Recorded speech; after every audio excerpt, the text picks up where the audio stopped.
السلام عليكم خوتي خواتاتي، مرحبا بكم معنا في قناه عالم كبير. هذا النهار ان شاء الله غادي ندير معكم واحد الفقاس اللي زوين بزاف من غير الفقاس اللي كنديرو ديما. يعني هذا الفقاس هذا غادي نديروه غير بالزبده وعصير الليمون والكوك. على بركه الله على المقادير. عندنا هنايا واحد قشور الليمونه ونص كاس ديال عصير الليمون، ها هو هذا. عندنا واحد كاس ما عامرش ديال الزيت، وعندنا واحد الكاس ديال السكر، وعندنا 150 غرام ديال الكوك، وعندنا 150 غرام ديال الزبده، وعندنا واحد معلقه صغيره ديال الخميره د الحلويات، واحد رشه ديال الملح والدقيق حسب الخليط. يعني عندي هنايا 500 غرام. يعني الخليط يعني حتى كيجي لنا هو هذاك، واخا قلت 150 غرام راه مره كتهز قل مره كتهز اكثر. على بركه الله غادي ندير الزبده تكون على حراره المطبخ.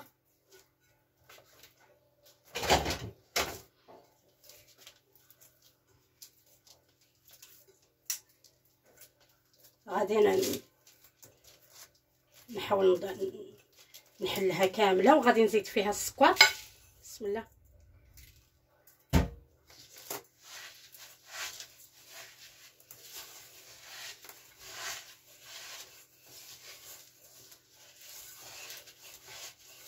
هاد السنيده هذه غليظه، هذه غادي نخلط كلشي. غادي ندير الزيت، وغادي ندير هذا نص كاس ديال عصير الليمون، وغادي ندير هاد القشور ديال الليمونه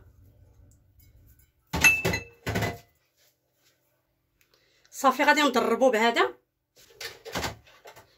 غادي نحاول نضربو بهذا الضرب هذا بعيد عليا شويه البريز باش يذوب ليا السكر.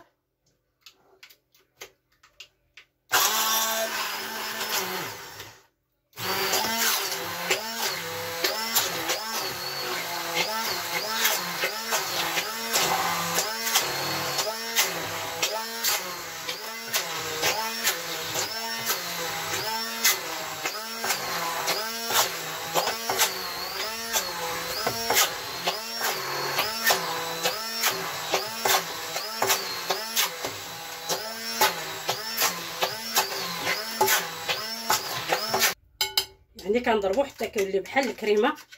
اللي بغى يضربو بيدي يقدر يضرب بيدي، يعني حتى كيذوب داك السكر. هاد السنيده هذه غليظه بزاف، هذاك الشيء علاش ضربتها بهذا الضرب.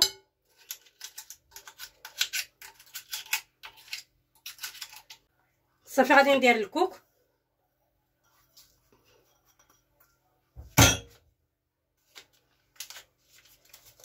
وغادي ندير واحد المعلقه ديال الخماره الحلوه.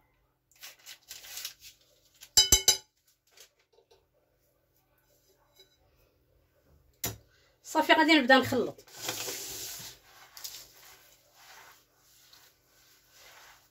يعني صدقوني راه كيجي زوين بزاف.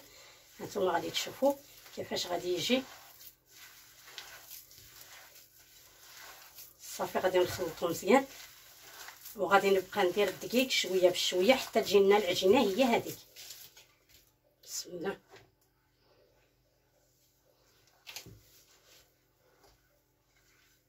يعني الدقيق هذاك الدقيق ديال الحلويات، خاص بالحلويات.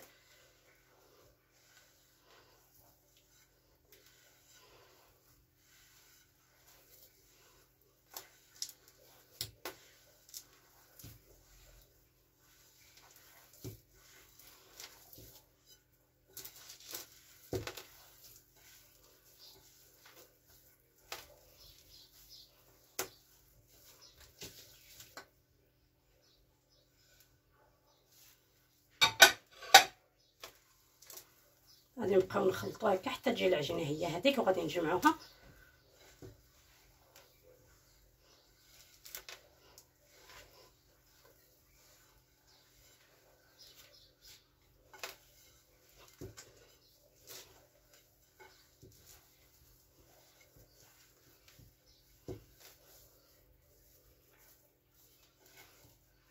صافي غادي نخلطها مزيان ونرجع معكم باش ما نطولش الفيديو.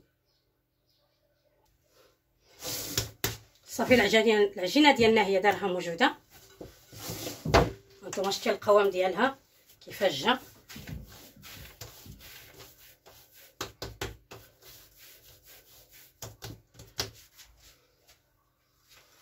غادي نقطعها، يعني غادي نقطع على 3 ولا نقطعوا على 2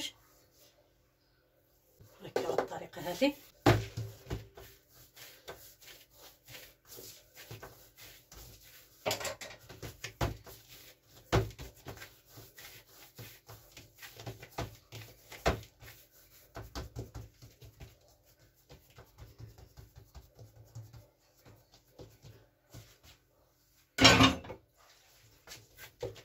صافي غادي نحاول نحربلها ونديرها على هذا الشكل هذا مربع. هانتوما شفتوا كيفاش.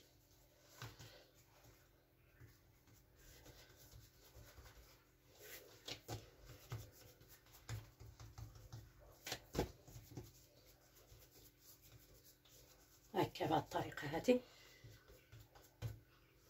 صافي غادي نحاول نديرهم في واحد الصينيه اللي غادي تدخل الفريغو.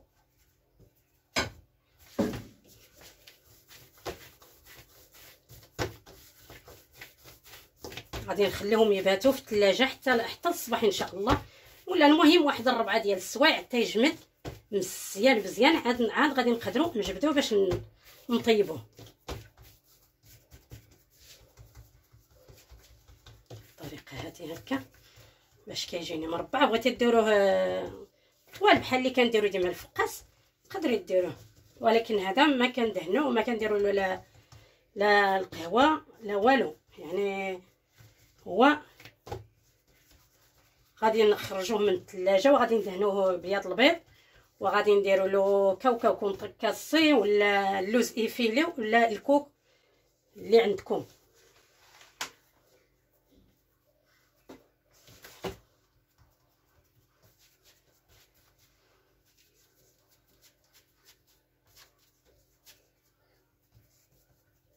صافي غادي نجيبو هاد الصينيه هذه ولا هاد البلاطو، غادي نديرهم فيه بهاد الطريقه هذه.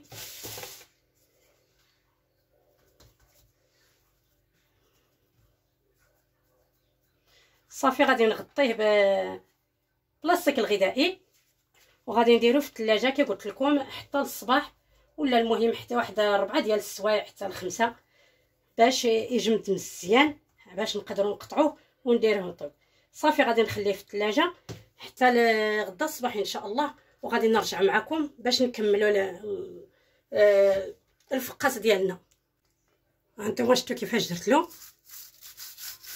دابا غادي نحطو في الثلاجه كما قلت لكم حتى الصباح ان شاء الله ونرجع معكم. خوتي الفقاس ديالنا هو هذا راني جبدته من الفريغو.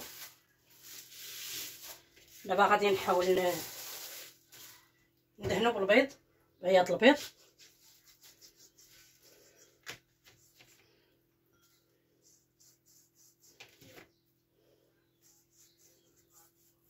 ندهن شويه يعني هذا راه ما كنطيبوش نيت حتى كنطيبو طيبه وحده اللي كنطيبو.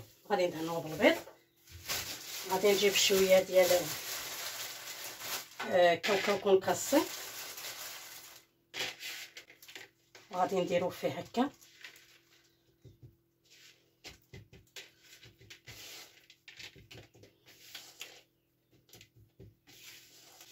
حاولوا ندهنوه مزيان باش يشد لنا فيه كاوكاو كونكاسي ولا اللوز ايفيلي ولا كاوكاو ايفيلي اللي عندكم.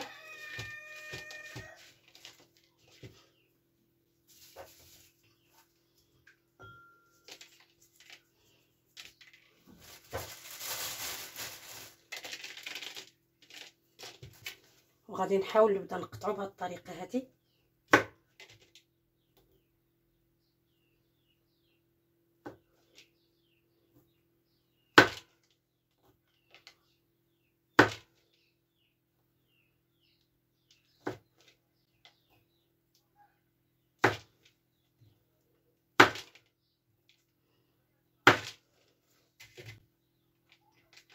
هانتوما شفتوا بهذه الطريقه هذه. صافي غادي نجيب واحد الصينيه ديال الفران ونبقى نستفو فيه. الفقاس ديالنا هو كملنا في القطيع، وبقى لنا دابا الا نديوه للفران. خوتي الفقاس ديالنا هو دا راه هو طاب، غادي نديروه في الطبسيل ونرجع معكم. خوتي الفقاس ديالنا هو دا، هانتوما شفتوا كيفاش جا الفقاس المربع، راه كيجي زوين بزاف وكيجي خفيف وطري ومقرمش. غادي نهز معكم وحده باش تشوفوا. هانتوما شفتوا كيفاش جا، وداك اللوز ايفيلي اللي درت له هانتوما شفتوا كيفاش جا، يعني راه كيجي خفيف وكيجي هشيش بزاف. راه منين نبدا نحيدو غادي خصنا نحاولوا عليه باش ما يبقاش يتهرس لنا في اللاطه ديال الفران. هانتوما شفتوا كيفاش جا. نتمنى ان شاء الله يعجبكم الفقاس المربع وتعجبكم الطريقه وعجبكم الفيديو. ما تنساوش ديروا لنا لايك ودعمونا باش ديما يوصلكم الجديد. والسلام عليكم ورحمه الله وبركاته.